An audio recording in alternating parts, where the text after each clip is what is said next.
আমি আরজে সুমন্ত আবারও আজকে হাজির হয়ে গেছি এই পডকাস্টে।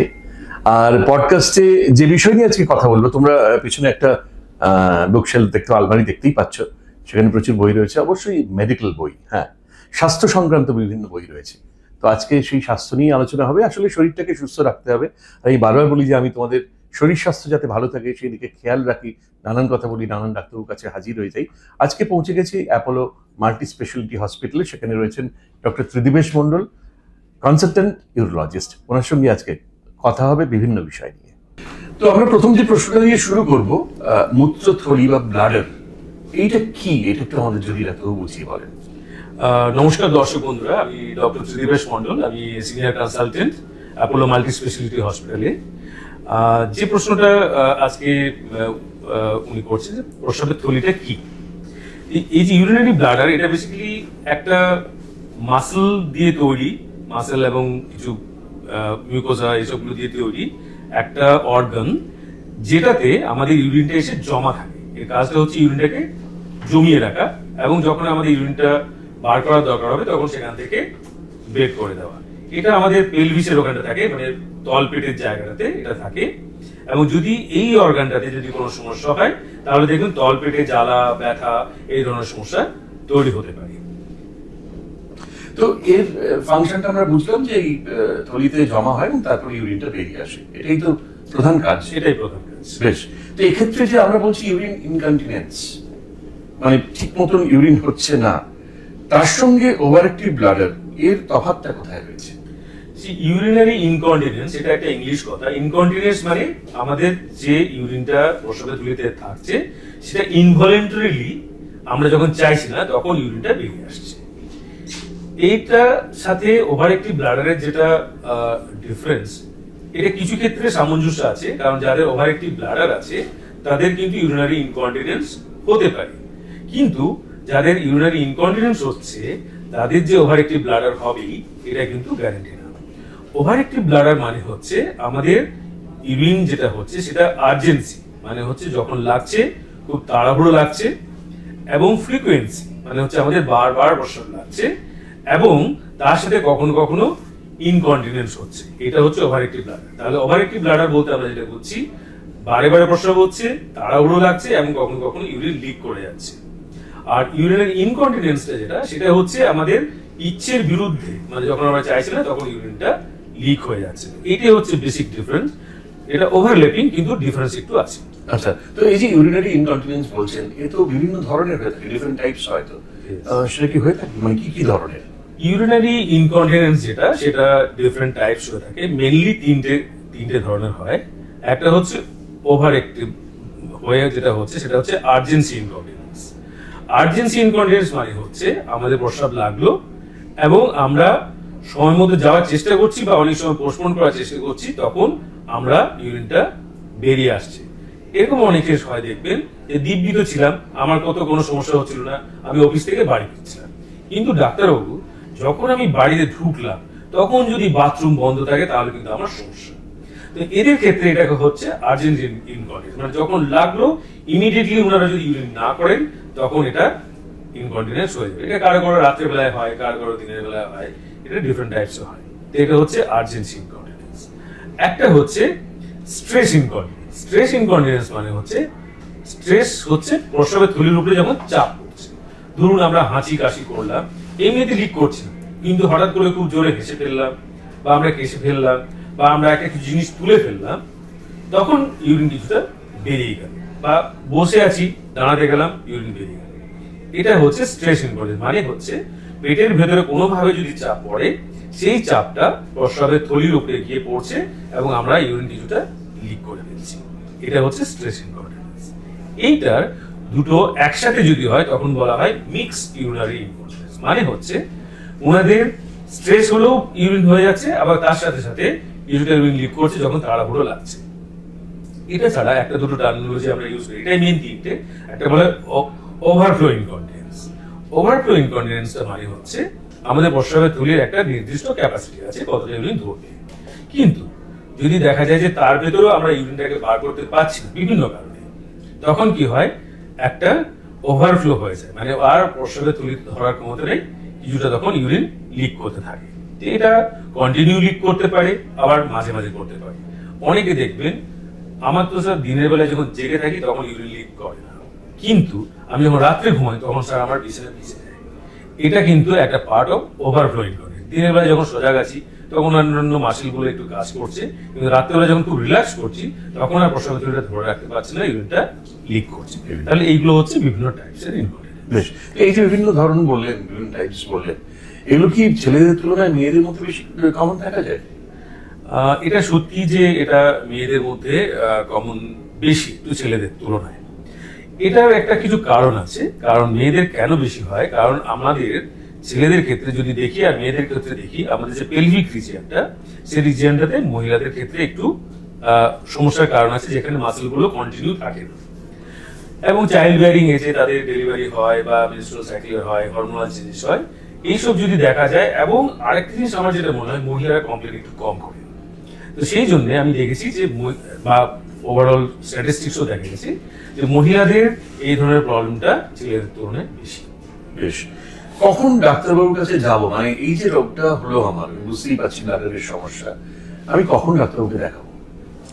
দেখুন, সব থেকে বড় প্রবলেম হচ্ছে যে আমাদের ওভারঅল আমাদের একটা লাইফস্টাইল বা কোয়ালিটি অফ লাইফটা আমাদের যদি হ্যাম্পার হয়। ধরুন রাত্রেবেলায় প্রস্রাব করছেন এতবার যে আপনি থাকতে পারছেন না, দিনের বেলায় আপনি বেরোতে চাইছেন বাইরে, শাড়ি সেজে গুজে বেরোলেন, হঠাৎ করে কাছে আসলো, শাড়ি ভিজে গেল। তো এটা বেসিক্যালি আপনার যখন আপনার লাইফস্টাইলটাকে অনেকভাবে হ্যাম্পার করছে, আপনার যেটা কোয়ালিটি অফ লাইফ যেটা আমরা বলি সেটাতে অনেক হ্যাম্পার করছে।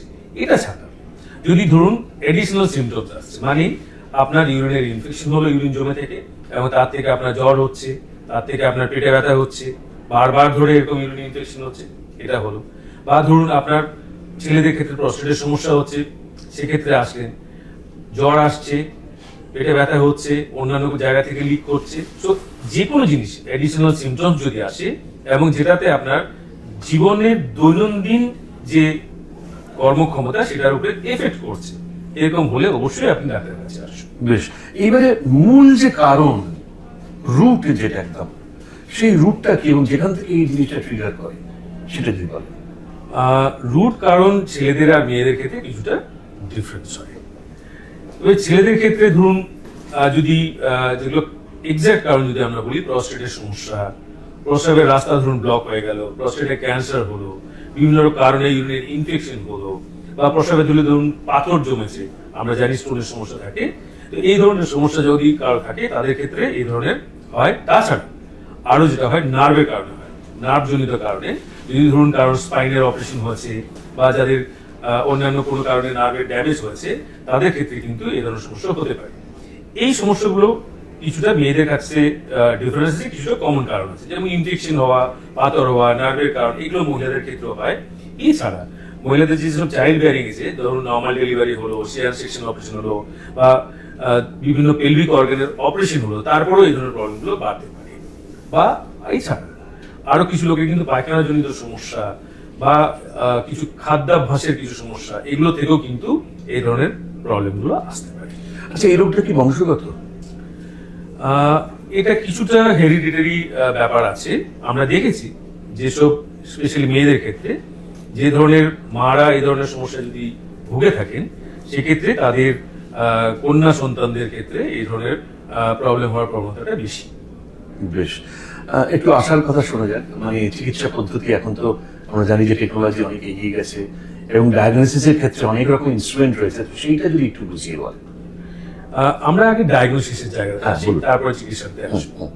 দেখুন, ডায়াগনোসিসের প্রথম ধাপ হচ্ছে হিস্ট্রি, মানে আমরা পেশেন্টকে জিজ্ঞেস করি যে আপনার কি কি সমস্যা হচ্ছে, কখন সমস্যা হচ্ছে, হাঁচি কাশির হলে ইউরিন লিক করছে কিনা, আপনি সময় মতো ইউরিন করছেন কিনা, রাত্রেবেলায় আপনার বারবার ইউরিন করতে উঠতে হচ্ছে কিনা, এই ধরনের হিস্ট্রি।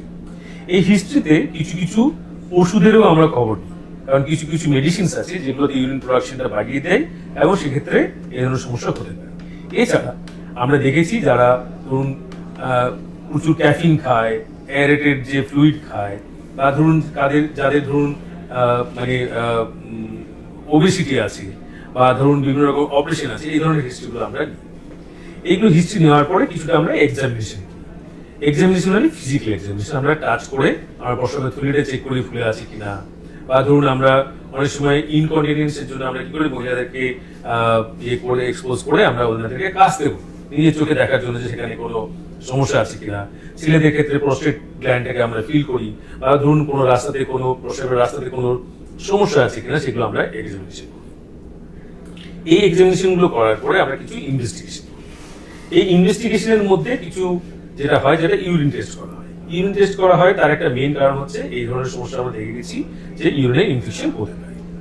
এছাড়া ধরুন ইউরিন ফ্লো টেস্টিং করা হয় বা ইউরোডাইনামিক স্টাডি করা হয়। এটা করা হয় আপনার ইউরিন যেটা করছেন সেই ইউরিনটা সঠিকভাবে আপনি করছেন কিনা সেটা জানার জন্য। এছাড়া যেটা করা হয় আল্ট্রাসোনোগ্রাফি। আল্ট্রাসোনোগ্রাফি করা হয় তার কারণ হচ্ছে আমরা প্রস্টেটের সাইজ, ইউরিন জমে আছে কিনা, কিডনি গুলো ঠিক আছে কিনা, কিডনি ফুলে গেছে কিনা, এবং পোস্ট ভাইরাল রেসিডিউ দেখা হয়। মানে হচ্ছে আপনাকে আল্ট্রাসাউন্ড করা হবে, আপনাকে বলা হবে যে আপনি প্রস্রাবটা ধরে রাখুন, তারপরে আপনাকে বলা হবে যে আপনি প্রস্রাব গিয়ে করে আসুন, এবং তারপর চেক করা হবে যে আপনার ইউরিন কতটা জমে আছে। তো এই ধরনের ইনভেস্টিগেশন গুলো ছাড়াও আরো কিছু সফিস্টিকেটেড ইনভেস্টিগেশন করা হয় প্রয়োজন অনুসারে। তখন কারণ পাথর আছে, তখন হয়তো আমরা আবার সিটি স্ক্যান করলাম বা অন্যান্য কিছু টেস্ট করলাম, বাট এইগুলোই এসেনশিয়ালি করা হয়। বেশ, এক্ষেত্রে ইমোশনাল যে টোল, এটাতে আরেকটা জিনিস ওই ট্রিটমেন্টের পার্টটা, তো ট্রিটমেন্টের পার্টটাতে যেটা আছে সেটা হচ্ছে আমরা প্রথম যেটা করি সেটা হচ্ছে লাইফস্টাইল মডিফিকেশন। আমরা বলি স্মোকিং করবেন না, কফি বেশি খাবেন না, একটু এক্সারসাইজ করুন, কিগলস এক্সারসাইজ করুন, পেলভিক ফ্লোর এক্সারসাইজ করুন। ওজন যদি বেশি থাকে তাদেরকে আমরা এক্সারসাইজ করতে বলি বা খাওয়া দাওয়ায় কিছু রেস্ট্রিকশন করতে বলি যাতে এগুলো করা হয়। এটা বেসিক্যালি লাইফস্টাইল মডিফিকেশন এবং ফ্লুইড ম্যানেজমেন্ট করা হয়। ফ্লুইড ম্যানেজমেন্ট মানে হচ্ছে আমরা কি করি, আমরা অনেক সময় অনেক বেশি জল খাই, স্পেশালি বাঙালিরা। আমরা ভাবি যত জল খাবো তত ভালো, কিন্তু সেটা কিন্তু সঠিক না। আমাদের প্রত্যেকটা জিনিসের প্রয়োজনীয়তা আছে, সেই অনুসারে জল খাওয়াটা উচিত। তো আমাদের যেমন যতটা খিদে আছে যেমন ততটা খাই, সেরকম যতটা তেষ্টা আছে আমরা ততটা জল খাই। এবং আমরা যারা রাত্রেবেলায় যাদের সমস্যা হয় তাদেরকে আমরা বলি বিকেলবেলার পর থেকে আপনি জল খাওয়াটা একটু কমিয়ে দিন। এছাড়া আমরা কিছু ট্রিটমেন্ট করা হয় যেটা হচ্ছে মেডিকেল ট্রিটমেন্ট। এখন অনেক ওষুধ আছে, ধরুন প্রস্টেটের সমস্যা, ইউরিন ইনফেকশন, তো এইগুলোকে আমরা মেডিকেল ট্রিটমেন্ট করি। এছাড়া যখন আমরা মেডিকেল ট্রিটমেন্ট করার পরেও আমরা যদি ঠিক করতে না পারি তখন আমরা অনেক সময় অপারেশনের সাহায্য নিই। এই ধরনের প্রবলেমগুলো কিন্তু স্লিং সার্জারি বলুন বা ধরুন আর্টিফিশিয়াল স্ফিংটার বলুন, যার প্রস্টেটের সমস্যা তার প্রস্টেটের অপারেশন বলুন, সো ইন্ডিভিজুয়াল কারণের জন্য ইন্ডিভিজুয়াল ট্রিটমেন্ট দেওয়া হয়। তো এই ধরনের আমি যেটা এখানে বলতে চাই সেটা হচ্ছে যে এই ধরনের চিকিৎসা কিন্তু রেজাল্ট পাওয়া যায়। আমরা অনেক সময় যেটা করি যে হয়তো ভাবি যে আমরা বয়স হলে তো এরকম হয়, এভাবে ভেবে নিয়ে আমরা চিকিৎসাটাকে ডিলে করি। তো আমার মনে হয় যদি আপনারা এটা ডাক্তারের সাহায্য নেন তাহলে অবশ্যই এর থেকে ফল পাবেন। সবকিছুরই রোগের বা যে কোনো কিছু ক্ষেত্রে ইমোশনাল একটা দিক থাকে, ইমোশনাল টোলের ব্যাপারে কিছু বলেন। Emotion is very very important. তার কারণটা হচ্ছে সেলফ কনফিডেন্সটা মানুষের কমে যায়। ঠিক, এই সেলফ কনফিডেন্সটা কমে যায় তখন যে আমার ইউরিন বেরিয়ে যাচ্ছে, একটা বয়স্ক মানুষ তার সেলফ কনফিডেন্সটা কমে যায়। কিন্তু এইটার সাপোর্টটা শুধু ডাক্তার নয়, এটা ফ্যামিলি সাপোর্টেরও দেওয়ার দরকার আছে। সো ইমোশনাল ইম্প্যাক্ট এত বেশি হয় অনেক সময় যে তার সেলফ কনফিডেন্সটা কমে যায়। তো আমার মনে হয় যে এটা চিকিৎসা করা এবং ফ্যামিলি যদি সাপোর্টিভ থাকে তাহলে ডেফিনেটলি এই পার্টটা আমরা ওভারকাম করতে পারবো। তো এই যে আপনি বললেন ফ্যামিলি সাপোর্ট, এক্ষেত্রে আমার প্রশ্ন হচ্ছে যে যারা কেয়ার গিভার, যারা দেখাশোনা করেন সেই পেশেন্টকে, ভালোবাসার মানুষ তার প্রিয়জন, তার জন্য আপনার অ্যাডভাইস কি? প্রথম অ্যাডভাইস হচ্ছে যে কারো এই ধরনের সমস্যা হচ্ছে তাদেরকে মেন্টালি আপনি বলতে পারেন যে হ্যাঁ, আমরা ছোটবেলায় একটা বাচ্চা যদি প্রসব করে ফেলে তখন কি আমরা আগে বলি প্রসব হয়ে গেছে, বড়দের ক্ষেত্রেও সেই প্রবলেমটা হতে পারে। And they need sympathy and empathy both, এটা একটা পার্ট। সুতরাং তাকে বোঝা এবং তার চিকিৎসা করা। এছাড়া এদের কিছু কিছু কেয়ার দরকার হয়, যেমন ধরুন ডাইপারের দরকার হয়, বারবার করে ইউরিন পরিষ্কার করার দরকার হয়, তাদের চিকিৎসার দরকার হয়, তাদেরকে ডক্টরের কাছে নিয়ে যাওয়ার দরকার হয়। তো এইসব জিনিসগুলো ভীষণ ভীষণ ইম্পর্টেন্ট। ফ্যামিলি যার সাপোর্ট থাকে, কেয়ার গিভার যার সাপোর্ট থাকে, আমার মনে হয় তারা এই ধরনের প্রবলেম থাকলে ওভারকাম অবশ্যই করতে পারে। সত্যি এটা একটা আশার কথা যে ডাক্তারের কাছে এলাম, কিন্তু বাড়ির মানুষজন তারা যদি কেয়ার গিভার যারা আর কি, তারা যদি প্রিয়জনের জন্য একটু ভাবেন যে ছোট শিশু সে তো হয়তো বিছানা ভিজিয়ে ফেলে, কিন্তু বড় মানুষটি যখন বিছানা ভিজিয়ে ফেলে, আমরা যদি তার মতন করে তাকে বোঝাতে পারি, তার পাশে দাঁড়াতে পারি, তাহলে আমার মনে হয় অনেক রোগ অনেক দূরে চলে যায়। দেখো আমরা একটু একটা র্যাপিড ফায়ার রাউন্ড খেলবো আর কি, যদিও বলবো র্যাপিড ফায়ার রাউন্ড, কিন্তু কিছু কথা তো থাকবেই আর কি, যেহেতু স্বাস্থ্য সংক্রান্ত বিষয়। এগুলো হচ্ছে ধরুন আমাদের অনেক ভ্রান্ত ধারণা থাকে, আমাদের বিশেষ করে মেডিকেল বিষয়টা সম্বন্ধে আমাদের অনেক ভ্রান্ত ধারণা থাকে। তো সেগুলো কোনটা ট্রু কোনটা ফলস একটু আমাদের বলবেন। যেমন হচ্ছে ধরুন আমাদের ব্লাডার যেটা উচ্চথলি, তাকে ট্রেন করা যায় কি? ইয়েস, ট্রেন করা যায়, এটা ট্রু। ইনফ্যাক্ট এটাতে আমি জাস্ট একটু হয়তো কথা বলবো। হ্যাঁ, বলুন বলুন বলুন। যেটা হচ্ছে যে ব্লাডার ট্রেনিং ইজ ভীষণ ইম্পর্টেন্ট। আচ্ছা, আমাদের ক্ষেত্রে ব্লাডার ট্রেনিং কথাটার মানেটা হচ্ছে যে আমরা ধরুন একটা নির্দিষ্ট টাইমের পর প্রম্পট ভয়েডিং করি, যে অনেক একজন কেউ হয়তো ইউরিন পড়ছে কিন্তু অনেকক্ষণ ধরে পড়ছে না, তখন আমরা বলি যে আপনি প্রস্রাব করে আসুন। আবার স্পেশালি যখন আর্জেন্সি হয় তখন আমরা অনেক সময় ইউরিনকে একটু হোল্ড করতে বলি, একটু হোল্ড করুন তারপরে আপনি গিয়ে আবার ইউরিন করুন। এই ধরনের ট্রেনিং দিলে কিন্তু অনেক সময় সুবিধা হয়। বায়োফিডব্যাক বলে একটা জিনিস হয়, আমরা অনেক সময় বায়োফিডব্যাক দিই যে যাতে আমার পেশেন্টরা বুঝতে পারে যে কি ধরনের কন্ডিশনে হলে আমার এই ধরনের প্রবলেমটা কমছে। বাহ। এরপরে যেটা হচ্ছে যে ধরুন সবসময় বলা যায় বয়স্কদেরই ওই ইউরিন ইনকন্টিনেন্স হয় আর কি, এটা কি সত্যি? একদম না। আচ্ছা, আগেকার দিনে হয়তো বয়স্কদের বেশি হতো, এখন মডার্ন জেনারেশনে যেটা হয়েছে সবার কাজের চাপ, ইউরিন অর্ধেক লোক ঠিক ঠিক টাইমে যায় না। এখন আমরা অনেক বাচ্চাদের পাই, বাচ্চা মেয়েদের স্পেশালি, যারা হয়তো 20s-এ আছে, 20 বছর 22 বছর 25 বছর থেকে শুরু করে ছেলেদের ক্ষেত্রেও 30 বছর 40 বছর বয়সে এখন কিন্তু আমরা দেখছি যে আর্লি এজেও এই ধরনের সমস্যা আসছে। আচ্ছা, এবারে যেটা হচ্ছে যে ক্যাফিন, সেটা ব্লাডারের সমস্ত সিনড্রোমকে আরো খারাপ করে দেয়, সত্যি কি? খুব সত্যি। যারা প্রচুর পরিমাণে ক্যাফিন বা কফি খায় বা অন্যান্য ভাবে যারা খায়, এটা কিন্তু তাদেরকে অ্যাভয়েড করতেই হবে যদি তাদের ইউরিনারি সমস্যা আছে, এটা সত্যি। সার্জারি কি একমাত্র solution? Surgery is the last option. তার আগে অনেক কিছু আছে। আজকে যদি আমি 100% চিকিৎসার কথা বলি, সার্জারি নট ইভেন 10%। তার আগে অনেক কিছু ঠিক করে দেওয়া সম্ভব। বাহ, এই যে কথাটা বললেন এত মানে কি বলবো, ডক্টর ত্রিদিবেশ মন্ডল আমার পাশে রয়েছেন, এই যে আশার কথাটা বললেন যে সবসময় যে কাটাকাটি করতে হবে, রক্ত দেখতে হবে, এরকম দরকার নেই। অনেক ওষুধ রয়েছে, অনেক অনেক ভালো ভালো ওষুধ রয়েছে, অনেক টেকনোলজি আছে, শরীরটা একটু সুস্থ রাখতেই হবে। আর ওই যে একটা বিশ্বাস না, ওই উল্টো দিকের বাড়ি থেকে বললেন যে না ডাক্তার দেখিয়ে কি হবে, অমুক জায়গায় গেলে তো সব ছেড়ে যাবে, এটা ঠিক নয়।